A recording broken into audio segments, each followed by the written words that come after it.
নামাজ আসে, সুন্নাত নামাজ পড়ে না, ফরজ পড়ে কোনো মতে বের হয়ে যায়। জুমার দিন সুন্নাত পড়বে না, জুমার দিন, অথচ জুমার দিন মোট কয় রাকাত নামাজ আপনারা জানেন? জুমার দিন মোট কয় রাকাত নামাজ?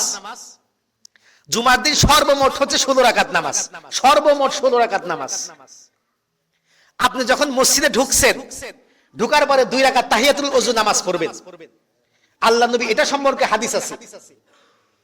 তারপরে তাহিয়াতুল ওযু না, ওযু পড়ার পরে আপনি 2 রাকাত দুখুলুল মসজিদ নামাজ পড়বেন।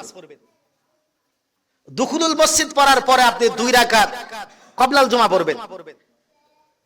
এই হলো 2 2 4, আর হলো 4, কয় রাকাত হলো? 8 রাকাত, 8 রাকাত। তারপর আপনি 2 রাকাত ফরজ পড়বেন, 10 রাকাত।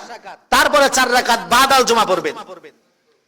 তারপরে 2 রাকাত শুকরিয়াতার নামাজ পড়বেন, এটা ভেবে যে আল্লাহ আমাদেরকে মসজিদে আনলেন সুস্থ অবস্থায়, সুস্থভাবে।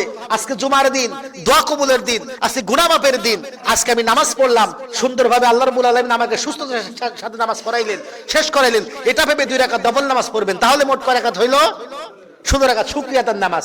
এই হচ্ছে 16 রাকাত নামাজ, যা আমরা আগে থেকে সলফে সালিন থেকে ধারাভাবে চলে আসছে। কিন্তু ইদানিং কোন একটি সম্প্রদায় এসে শুধু 2 রাকাতের মধ্যে ঠেকাইছে। বাদাল জুমা নাই, তারপর কবলাল জুমা নাই, এরপর তাহিয়াতুল ওযু নাই, তারপর দুখুলুল মসজিদ নাই, মানে এগুলা কিছুই নামাজ নাই, শুধু সালাম ফিরে চলে যায়।